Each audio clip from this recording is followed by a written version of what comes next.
So last class में we were doing the difference between primary market and secondary market. Primary market is also known as new issues market and secondary market is also known as, tell me what? Stock exchange market. Stock exchange. So in the primary market, the company is directly involved, and in the secondary market, company is not directly involved. In primary market, there is direct capital formation. In secondary market, there is indirect capital formation. In primary market, you can only buy the securities. In secondary market, you can trade in securities, that is buy or sell. Then there is no fixed geographical location for primary market, but the stock exchange or the secondary market is located at specified places. बताइए, याद है ये आपको? Do you remember the difference? Yes, ma'am.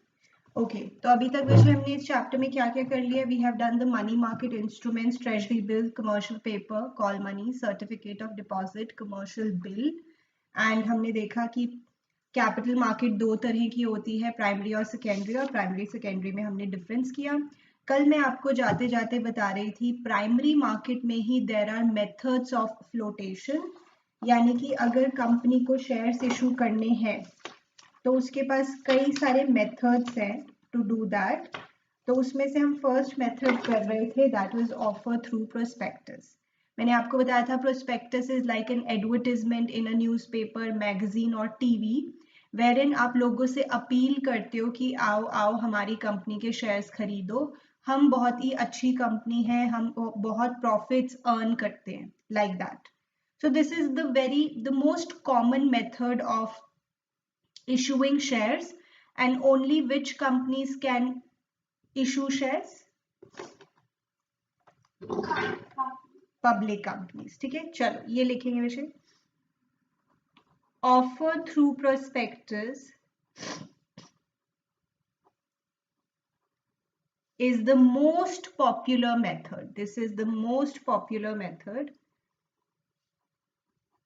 of raising funds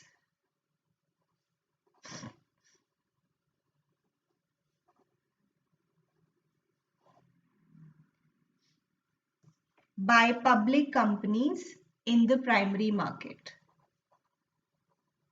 By public companies in the primary market.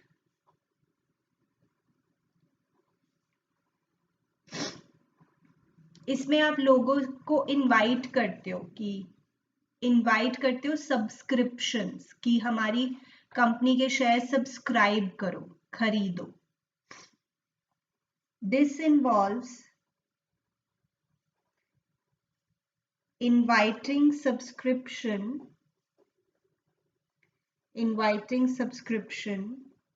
from the public through issue of prospectus.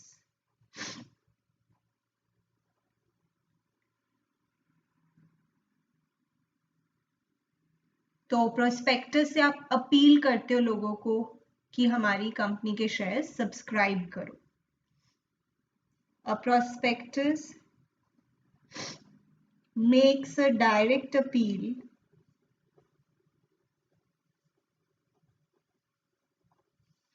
to investors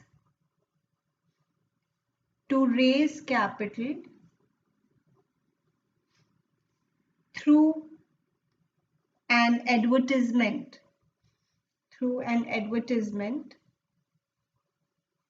in newspapers and magazines. वैसे TV पे भी आता है. So I was telling you that prospectus is an appeal to the investors. You issue an advertisement in newspapers or magazines.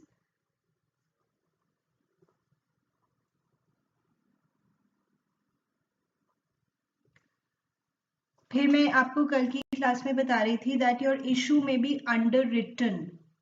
ठीक है, यहां तक लिखो, then I'll explain that.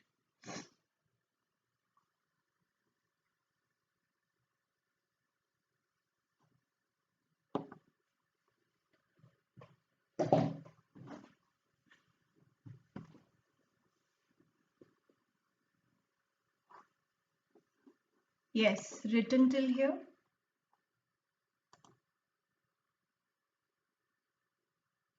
No, ma'am. Okay.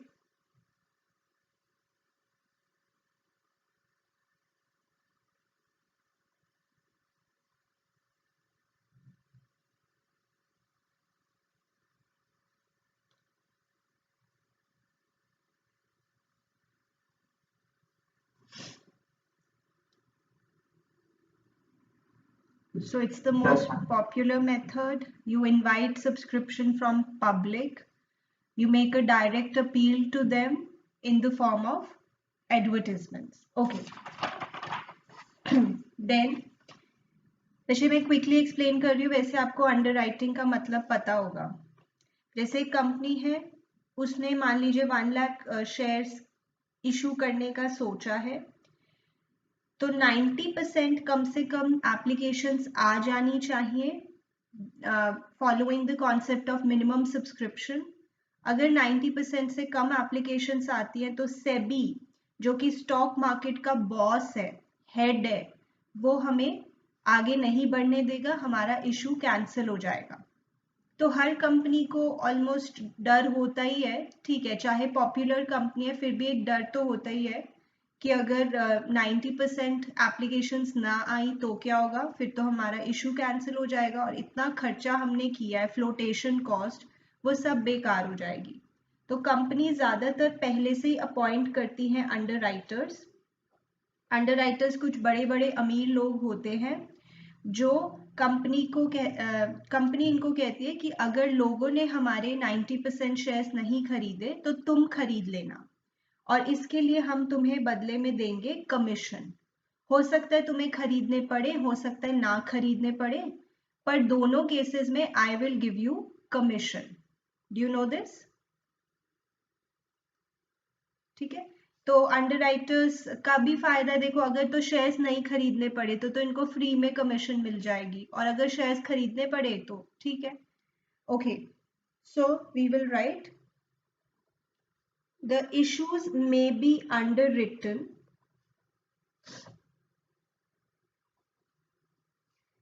और आपको इनको लिस्ट करवाना पड़ता है स्टॉक एक्सचेंज पर. जैसे वैसे मैंने आपको कल बताया था, हमारी कंट्री में 2 पॉपुलर स्टॉक एक्सचेंजेस हैं, बॉम्बे स्टॉक एक्सचेंज और नेशनल स्टॉक एक्सचेंज.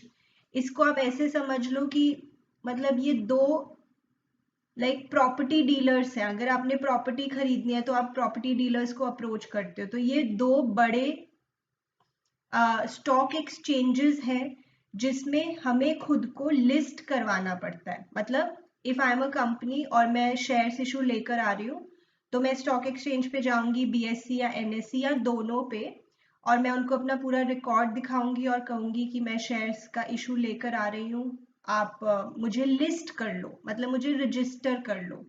जैसे मैं आपको बता भी रही थी कि जो बिजनेस चैनल्स पे शेयर्स के प्राइसेस चल रहे होते हैं वो सब लिस्टेड होते हैं. आप लिस्ट हुए हैं तभी वो आपके शेयर्स के प्राइसेस दिखाई दे रहे हैं. तो हम as a company stock exchange के पास जाते हैं और उनको कहते हैं कि हमें लिस्ट कर लो, और फिर वो हमारी बैकग्राउंड चेकिंग वगैरह करते हैं, देखते हैं कि सच में हम एक जेन्युइन कंपनी है भी या नहीं. वो हमारी अप्रूवल्स देखते हैं जो हमने सेबी से लिए हैं, बहुत सारी चीजें होती है. So the next thing that we are going to write is, and also are required to be listed on at least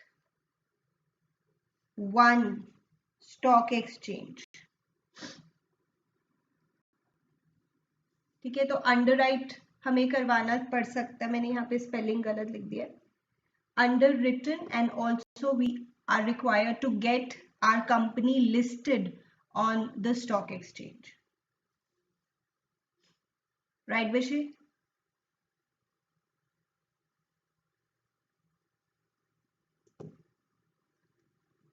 Okay. Now, जैसे मैंने बोला प्रोस्पेक्टस सिर्फ एडवर्टाइजमेंट नहीं होती. प्रोस्पेक्टस एक काइंड ऑफ अ छोटी सी बुक होती है जिसमें कंपनी के बारे में सब कुछ लिखा होता है, जिसको आप ऑनलाइन भी एक्सेस कर सकते हो.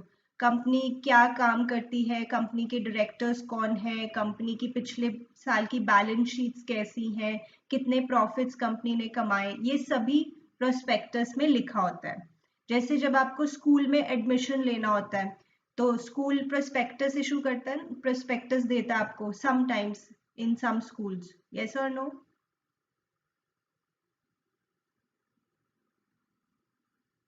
नो? ओके, तो उस प्रोस्पेक्टस में स्कूल के अच्छी अच्छी बातें लिखी होती है। इसी तरह से कंपनी का भी प्रोस्पेक्टस होता है जिसमें कंपनी के बारे में सारी बातें लिखी होती है। बट डू यू थिंक वो जो मन में आए लिख दें प्रोस्पेक्टस में, चाहे वो झूठ हो? ऐसा होना चाहिए? ऐसा नहीं होना चाहिए, क्योंकि जो भोले भाले इन्वेस्टर्स हैं, हम लोग ऑर्डिनरी इन्वेस्टर्स, वो तो प्रोस्पेक्टस के बेसिस पे ही डिसाइड करते कि हमें इस कंपनी में पैसे लगाने या नहीं, तो हमारे पैसे डूब ना जाएं, इसलिए सेबी जो है वो उसके बहुत स्ट्रिक्ट प्रोविजंस हैं कि आपको प्रोस्पेक्टस में कुछ बात भी गलत नहीं लिखनी है, कुछ भी ऐसा नहीं होना चाहिए विच इज नॉट ट्रू। और अगर ऐसा हमें पता लग गया कि आपने झूठ लिखा है तो आपके बोर्ड ऑफ डायरेक्टर्स को इम्प्रिजनमेंट तक हो सकती है और फाइन और पेनल्टीज तो लगेंगी ही। तो अब लास्ट बात हम ये लिख रहे हैं कि प्रोस्पेक्टस में जो चीजें भी लिखनी है कंपनी को वो बहुत ही सोच समझ के लिखनी है और कंपनीज एक्ट और सेबी के जो प्रोविजंस हैं उनको ध्यान में रख के लिखनी है। The contents of the prospectus have to be in accordance with the provisions, जैसे कंपनीज एक्ट नाम तो आपने सुना ही होगा, इसमें भी लीगल बातें लिखी हुई हैं कि अगर आपने कुछ भी झूठ लिखा तो आपको इम्प्रिजनमेंट हो सकती है, या पढ़ेंगे भी विषय when you will study companies act in your BCom and CA, वहां पे आप ये वाला प्रोविजन भी पढ़ेंगे। If you add any misstatement in the prospectus you can be imprisoned.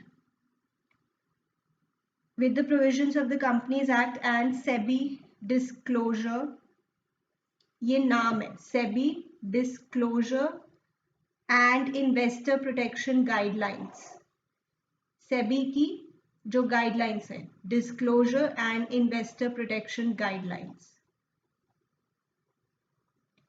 उनको हमें ध्यान में रख के ही प्रोस्पेक्टस में चीजें लिखनी है। Do you get this?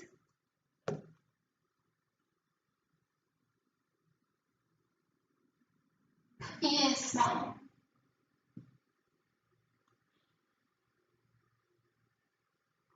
Right.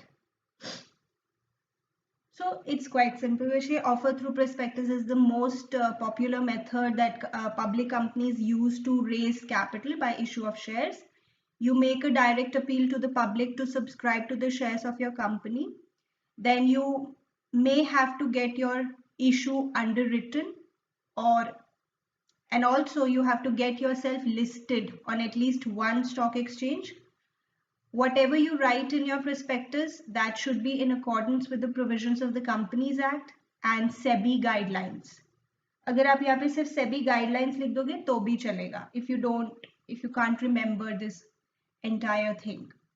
Okay, ये हो गया वैसे हमारा एक मेथड। हम क्या कर रहे हैं, we are doing primary market में methods of flotation, यानी कि जब कंपनी को शेयर्स इशू करने होते हैं तो उसके पास क्या क्या ऑप्शंस हैं, क्या क्या तरीके हैं, that is what we are studying, right? Okay, next जो हम कर रहे हैं that is offer for sale. ये भी काफी पॉपुलर है, और अगर आप कोई भी ऐसी मूवी देखते हो जैसे मैं आपको कल बता रही थी 92 स्कैम, या there are some Hindi movies also like Baazaar and all, उसमें भी आपको ये देखने को मिलेगा if you have watched it. Offer through sale क्या होता है इसमें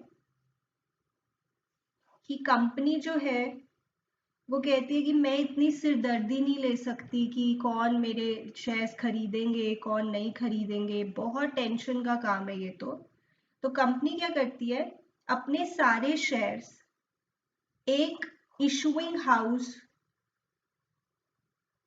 या कुछ ब्रोकर्स को बेच देती है कि तुम मेरे शेयर्स खरीद लो, आगे तुम अपने आप बेच दो, मुझे इस चक्कर में नहीं पड़ना है।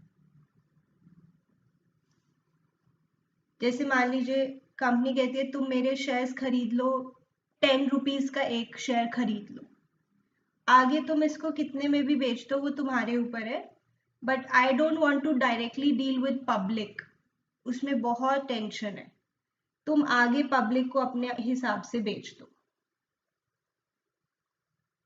सो यहाँ पे company sells the shares to some intermediary, that could be an issuing house जो कि एक बहुत बड़ी सी firm होती है, broking firm, या some brokers, and they in turn sell the shares to public because company does not want to get involved in so much of hassle. So under this method, securities are not issued directly to the public but are offered for sale through intermediaries like issuing houses or stock brokers. In this case, a company sells securities en bloc. En bloc मतलब इकट्ठा, at an agreed price.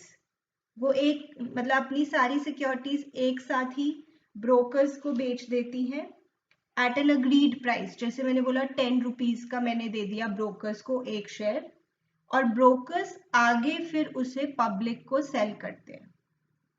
ऐसा और भी जगह होता है। अगर मैं बात करूं जैसे रियल एस्टेट की, मैं कल भी बात करी थी, ओमेक्स, डीएलएफ, उसमें भी ऐसा होता है। ओमेक्स ने बहुत सारे जो घर है, फ्लैट्स है, वो किसी ब्रोकर को बेच दिए, अब ब्रोकर को आगे देखना है कि वो कैसे पब्लिक को सेल करे। तो this is something that happens in stock market also. Do you understand?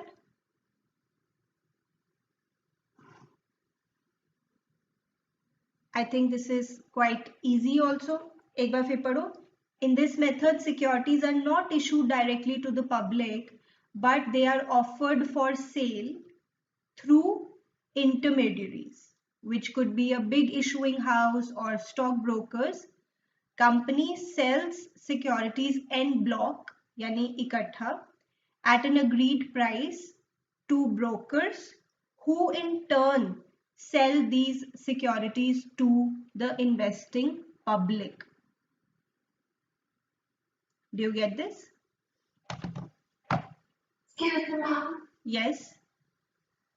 Ma'am, I get it that this is a concept of primary market, but like confusion हो रहा है फिर कि जैसे secondary market से सब हो रहा है. No issue. And because of no, but हमने यहाँ पे पढ़ा था, मैंने आपको यहाँ पे ये बात लिखवाई भी थी कि अगर बीच में इंटरमीडियरी है तो वो फिर भी प्राइमरी मार्केट है। This intermediary is not like a normal person, वो तो जब पब्लिक आपस में बाय सेल करती है वो सेकेंडरी मार्केट होती है।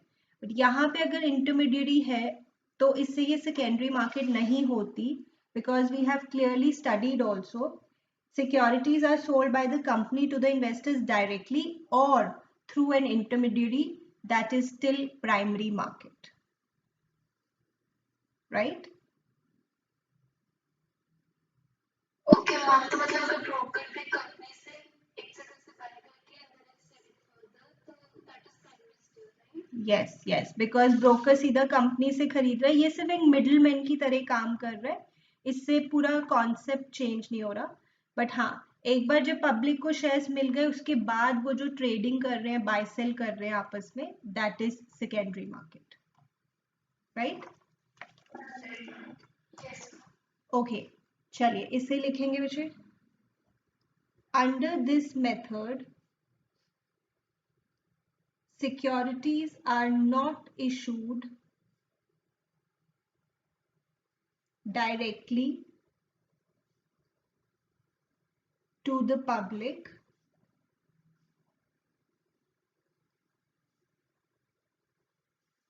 but are offered for sale through intermediaries. but are offered for sale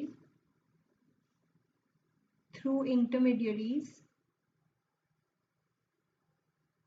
like issuing houses or stockbrokers.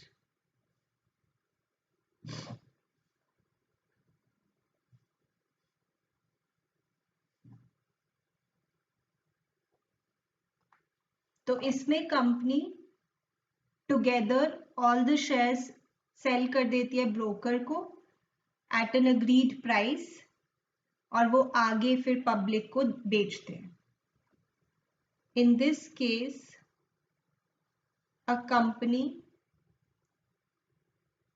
sells securities en bloc यानी together at an agreed price to brokers who in turn resell them to the investing public.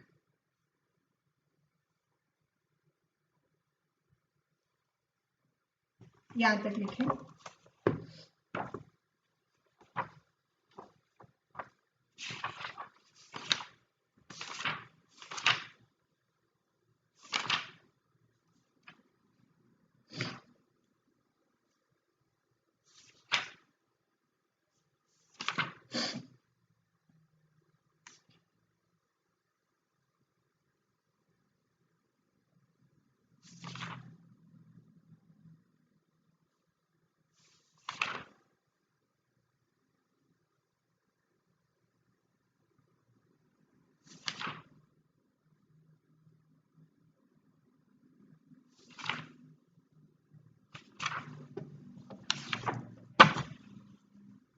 Okay विषय.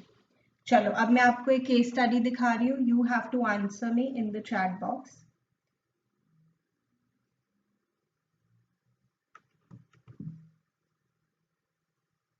Can we move on?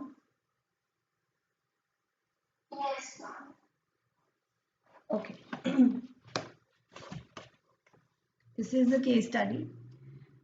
इसमें पूछा क्या है विषय? Instrument that Shubh bank will use to meet its short term requirements. आप खुद समझ जाएंगे शॉर्ट टर्म रिक्वायरमेंट्स तो कौन सी मार्केट? Money market. करेक्ट. और instrument is money market instrument, right? Money market के इंस्ट्रूमेंट्स आपके मन में आ जाने चाहिए. CCCCT. During Navratras, Varun finalizes a deal to buy a new house. So he visits a nearby branch of Shubh Bank, actually Subh Bank, to withdraw rupees 10 lakhs from his account in order to pay the token money to the seller. In the bank, he observes that a large number of customers are present to make cash withdrawals, probably because it is an auspicious time to make purchases. After some time, he overhears some of the bank staff members telling his colleague that today Subh Bank is likely to fall short of cash, and to make up for the deficit and maintain its cash reserve ratio, it will have to approach another bank. Identify the instrument. Correct, Manpreet? Correct, Jay? Correct, Ishika? Correct कशिश. बच्चे कशिश आप मुझे direct message send करेंगे so that only I can see it. Correct Manish. Correct Chhavi. Right. So this is call money. How simple this was. बस simple तो तभी अगर पढ़ा होगा. एक बार पढ़ा है तो फिर तो इट्स इजी.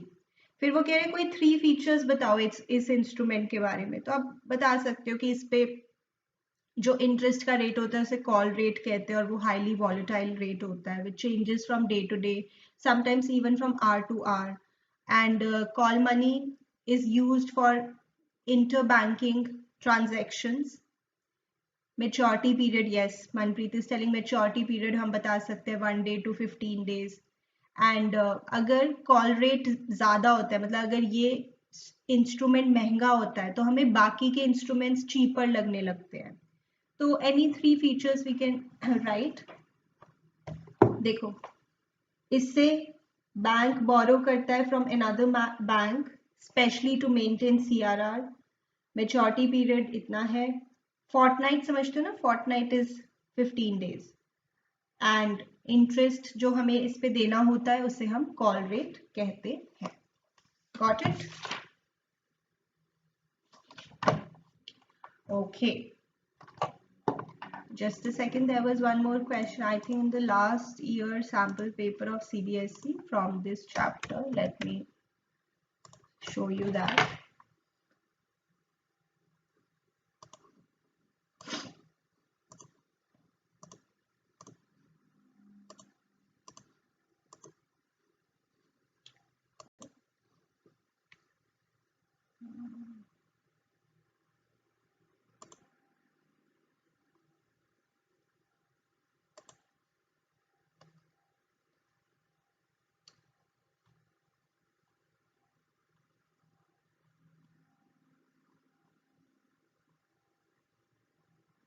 यस, ये वाला एक बार देखेंगे क्वेश्चन। इसमें पूछ रहे हैं identify the method of flotation of new issues in the primary market not taken up by. अच्छा, ये तो आप तभी बता सकते हैं अगर आपको सबके मतलब पता हो। अभी मैंने आपको राइट्स इशू और EIPOs नहीं कराया है, तो वेट करते हैं। ये वाला आप बता सकते हैं। वैसे तो ये केस स्टडी से रिलेटेड है जो ऊपर दिया हुआ है, बट फिर भी just by reading this sentence 4,500 crore would be raised by allotment of securities to a consortium of financial institutions instead of inviting. Consortium is a group of financial institutions को आप allot करेंगे securities instead of inviting subscription from the public by making a direct appeal to investors to raise capital. Okay, if you want, I can read the text also, maybe then you understand better. इसका solar limited, वैसे सब आप इसका answer दे रहे हैं, but फिर भी इसका solar limited is searching options to raise 20,000 crores from the primary market for diversification and modernization of existing projects. It hired the services of a renowned financial consultancy firm Dhan Lakshmi Private Limited for suggesting options for the same. तो उन्होंने कोई एक consultancy firm को higher किया है, तो धन Lakshmi private limited ने सजेस्ट किया है, suggested a list of options to board of directors of the company. It was decided that for the immediate requirement of 1,500 crore, the company will give a privilege to the ये अभी आपको मैंने नहीं पढ़ा है, ये एक्चुअली राइट्स इशू होता है।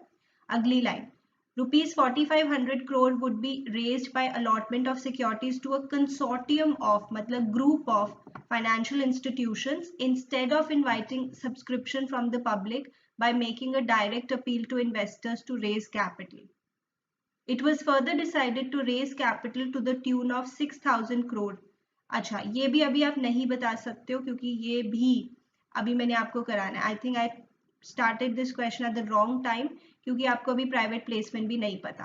तो रुक जाइए, 10 मिनट के बाद मैं दोबारा इस क्वेश्चन पे आऊंगी, then you will be able to answer. अभी मैंने आपको दो ही करवाए हैं, ऑफर फॉर सेल और ऑफर थ्रू प्रोस्पेक्टस। चलो अब आगे देखते हैं। प्राइवेट प्लेसमेंट, वैसे ये आप पढ़ते हो अकाउंट्स में भी, थियोरी पार्ट में आपने ये पढ़ा था शेयर्स चैप्टर में। ध्यान से सुनना, सिंपल है। वैसे जब आप पब्लिक को सबको इशू नहीं कर रहे शेयर्स, मतलब सबको नहीं बता रहे कि आओ आओ हमारी कंपनी के शेयर्स खरीदो, ऐसा नहीं कर रहे। आप सिर्फ कुछ सिलेक्टेड लोगों के पास जा रहे हो और उनको कह रहे हो कि हमारी कंपनी के शेयर्स खरीद लो। So that is private placement. Private placement is the allotment of securities by a company to institutional investors। बच्चे अब ये कौन होते हैं? आप ऐसे समझ लो, ये बड़े बड़े अमीर लोग होते हैं, बड़ी बड़ी कुछ जैसे कंपनीज होती हैं। इंस्टीट्यूशनल इन्वेस्टर्स, क्या हम लोग इंस्टीट्यूशनल इन्वेस्टर्स हैं?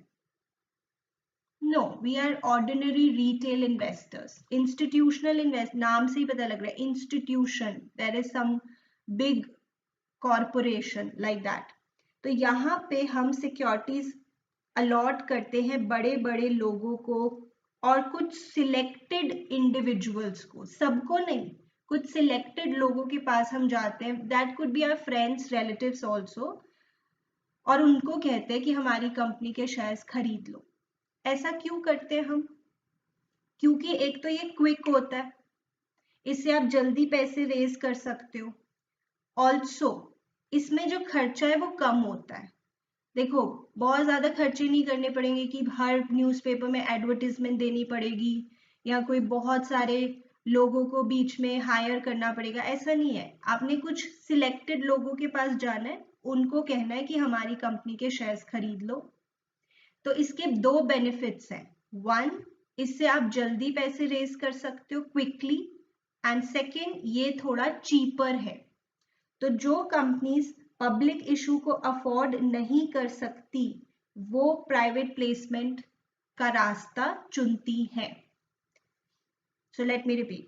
Private placement is the allotment of securities by a company to institutional investors and to some selected individuals.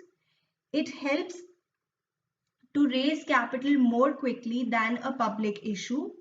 Access to primary market can be expensive on account of various mandatory and non-mandatory expenses. यानी public issue से पैसा उठाना बहुत महंगा होता है, बहुत सारे खर्चे करने पड़ते हैं। कुछ खर्चे तो जरूरी होते हैं और कुछ खर्चे वैसे ही हो जाते हैं। मैंडेटरी मतलब कंपल्सरी, नॉन मैंडेटरी मतलब कंपल्सरी खर्चे नहीं होते बट फिर भी हो ही जाते हैं। तो जो कंपनीज पब्लिक इशू अफोर्ड नहीं कर पाती, they mostly prefer to use what?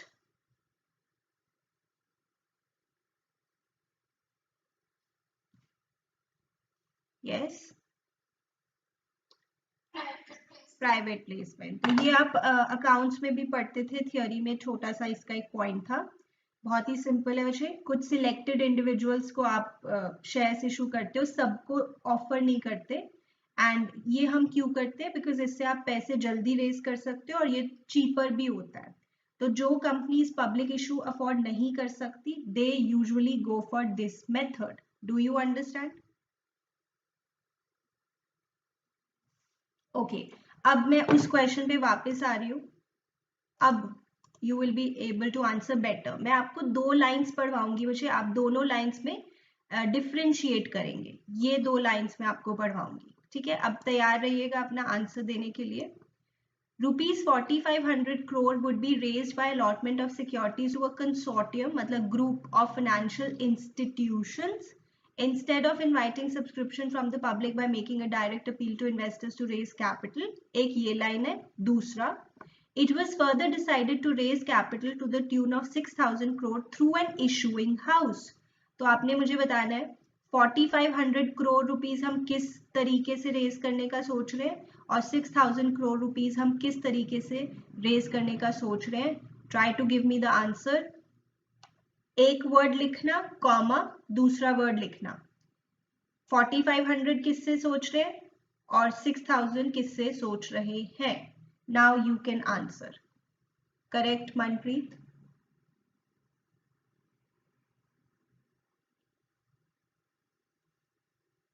Correct जय?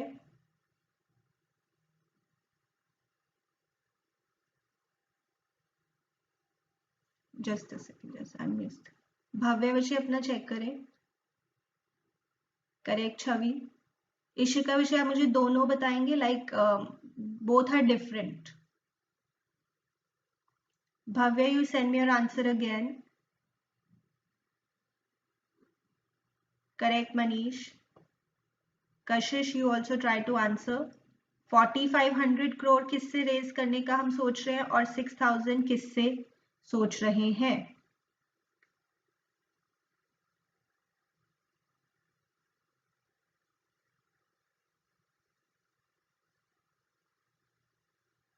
आपके सामने बुक पड़ी है, आप वहां से देख सकते हैं और अभी भी मैंने आपको बताया है।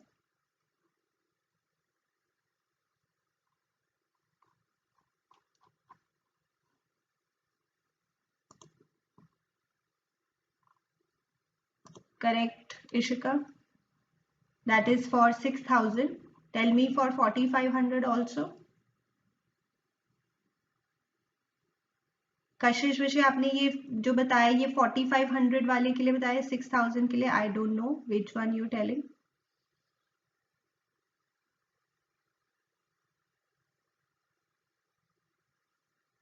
Correct Ishika. Okay now let me tell you. तो वैसे देखिए 4500 करोड़. अच्छा एक और बच्चे ने आंसर दिया है. भव्य आपका एक ठीक है एक गलत है. 4500 करोड़ हम एक ग्रुप ऑफ फाइनेंशियल इंस्टीट्यूशंस को इशू करेंगे, ना कि पब्लिक को, instead of inviting subscriptions from the public. एक ये पॉइंट है. दूसरा है किसी इशूइंग हाउस को करेंगे 6000. तो वैसे इशूइंग हाउस वाला तो बहुत ही सिंपल है. इशूइंग हाउस को अगर आप दे रहे हो शेयर्स तो वो ऑफर फॉर सेल है.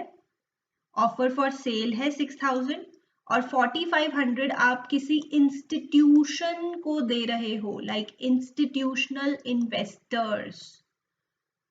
आप सबको नहीं दे रहे, आप कुछ ग्रुप ऑफ फाइनेंशियल इंस्टीट्यूशंस को इशू कर रहे हो शेयर्स. तो tell me what this should be. Kashish, can you tell me? You are issuing to a group of institutions, not to everyone. What can this be?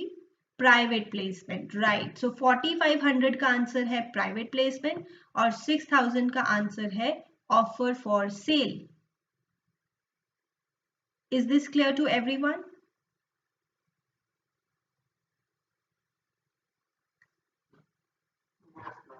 भव्य विषय clear हो गया. आपने जो एक गलत आंसर दिया था वो ठीक है अब.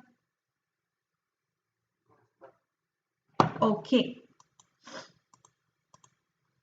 तो ये तो अभी मैंने आपको थोड़ा जल्दी दिखा दी केस स्टडी. अभी मुझे सारे करवाने हैं वैसे आपको, but still you got some idea. यहाँ पे हम इशूइंग हाउस को शेयर दे रहे हैं, वो आगे पब्लिक को सेल करेगी.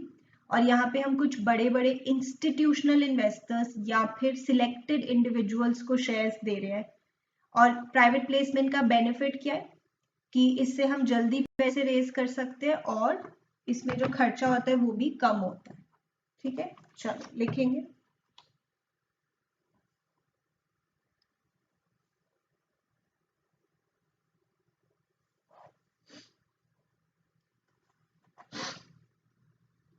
Private placement is the allotment of securities by a company to institutional investors. बड़े बड़े कुछ institutions, कुछ corporations and some selected individuals.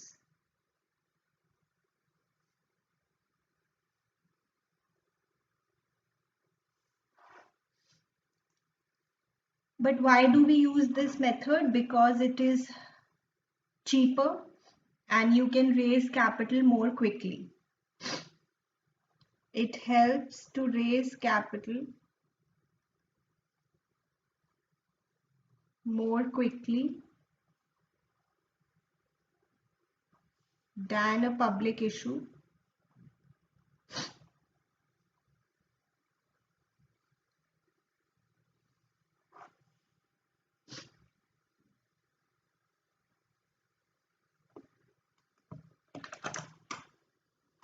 Than a public issue.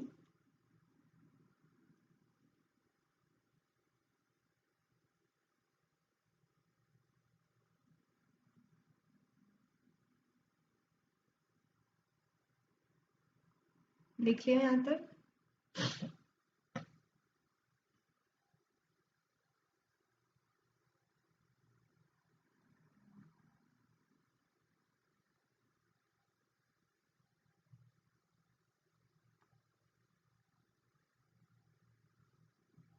Yes, भव्य, जय.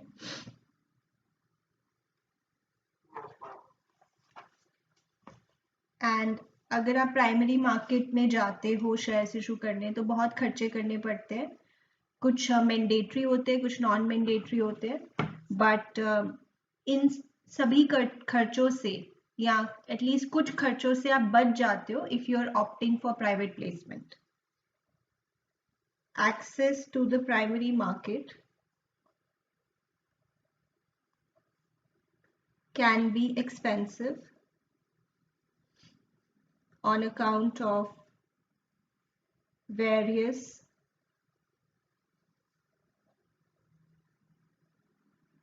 mandatory and non-mandatory expenses.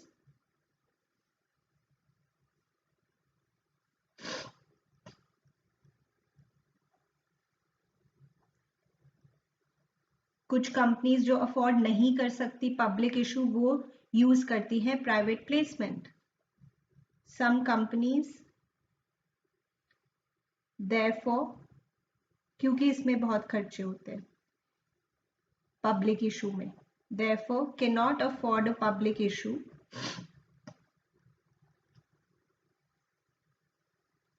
and choose to use private placement. Choose to use private placement.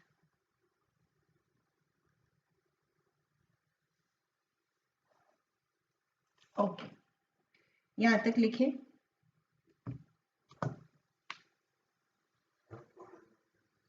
Yes.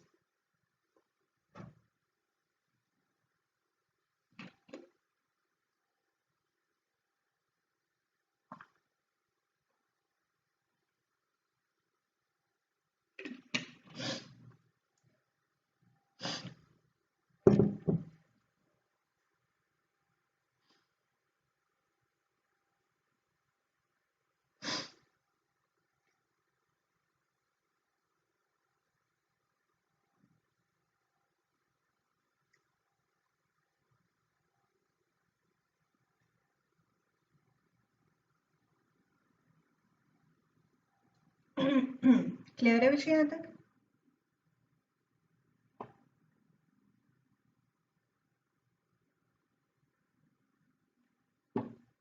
Okay, सो अब हमारे इसमें दो ही methods रह गए which will cover in the next class.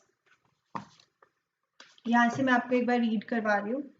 The primary market is also known as new issues market. You already know that. It deals with new securities being issued for the first time. पहली बार अगर आप shares लेकर आ रहे हो, मतलब आप नई company भी हो सकते हो और पुरानी कंपनी भी हो सकते हो, बट जब भी आप नया इशू लेके आते हो तो वो प्राइमरी मार्केट होता है. The essential function of a primary market is to facilitate the transfer of investable funds from savers to entrepreneurs seeking to establish new enterprises or to expand existing ones through the issue of securities for the first time. What does it mean? मैंने आपको पहले भी बताया था कि यहाँ पे saver हमें बोल रहे हैं. हम लोगों ने कुछ पैसे, हमारे पास एक्स्ट्रा पैसे पड़े हुए हैं, बट अच्छा होगा अगर हम ये पैसे किसी ऐसे कंपनी को दे दें जिसके पास कोई अच्छा बिजनेस आइडिया है, जो इन पैसों को किसी प्रोडक्शन पर्पस के लिए यूज करेगी, इससे हमारी कंट्री की भी ग्रोथ होगी. तो हमें बोल रहे हैं सेवर्स.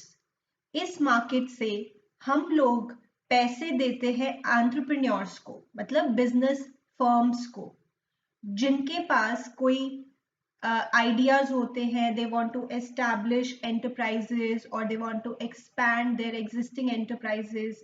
इसके लिए वो लोग हमसे पैसे रेज करते हैं. The investors in this market are banks, financial institutions.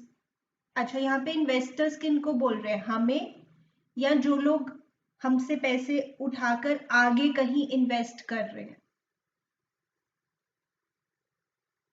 Who are the investors in this sentence? Yes, हमें सेवर बोल रहे हैं कि हमारे पास एक्स्ट्रा पैसे पड़े थे बट हमारे पास कुछ अच्छा है ही नहीं उससे करने के लिए, तो हम उसको आगे एंटरप्रेन्योर्स को दे दें, जिनको ये इन्वेस्टर्स बोल रहे हैं, जो आगे इस पैसे को कहीं अच्छे प्रोडक्शन पर्पस के लिए लगाएंगे, तो उनको इन्वेस्टर्स बोल रहे हैं. तो वो लोग जो हमसे पैसे रेज करते हैं वो है या तो बैंक्स, जैसे SBI, PNB, इनके शेयर्स होते हैं. फाइनेंशियल इंस्टीट्यूशंस जो कि प्रॉपरली बैंक्स नहीं है, जैसे India bulls, Muthoot finance, LIC वगैरह. Insurance companies, LIC, mutual funds, individuals, कुछ इंडिविजुअल्स भी होते हैं जैसे रिलायंस. जो प्राइवेट लोगों की कंपनीज है, प्राइवेट कंपनीज नहीं बोल रही, मतलब वैसे प्राइवेट इंडिविजुअल्स ने कंपनीज बनाई हुई है।